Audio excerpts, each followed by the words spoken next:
Грчкиот премиер Алексис Ципрас објави специјална видео порака наменета за граѓаните на Грција, во која, како што вели, време е да се откријат фактите за преспанскиот договор со Македонија и да се дознае вистината. Και της ανάπτυξης. 140 χώρες.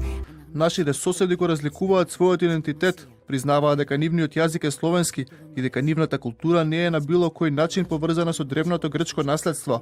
Преку Преспанскиот договор го признаваме државјанството, а не етничката група. Нема да има иредентизам во нивните учебници. Тие ги менуваат називите на спомениците, инфраструктурата и јавниот простор. На интернет страницата на Грчкото Министерство за надворешни работи се одговара и на неколку најчесто поставени прашања во однос на македонската нација.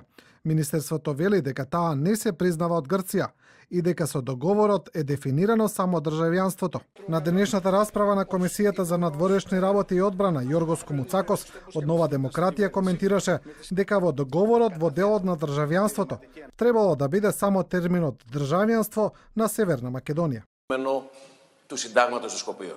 Ако е само државјанство, зошто е потребен терминот македонци?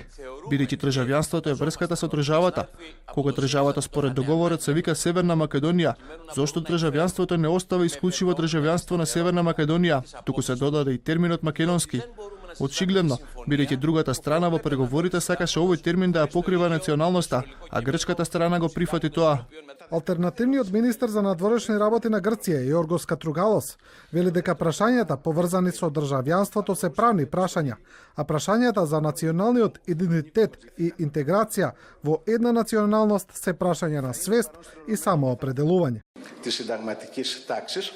Правото на самоопределување е право согласно апсолутното задолжително право и не може да биде предмет на регулирање со договор. Според тоа, Грција не признава и не би можела да признае македонска нација или народ со овој договор. Вице-премиерот задолжен за европски прашања Буер Османи во интервју за агенцијата АНМП вели дека договорот од Преспа е заедно корисно решение. Се очекува расправата за Преспанскиот договор во Атина да заврши во четврток, а премиерот Ципрас најави дека го има потребното мнозинство за договорот да помине.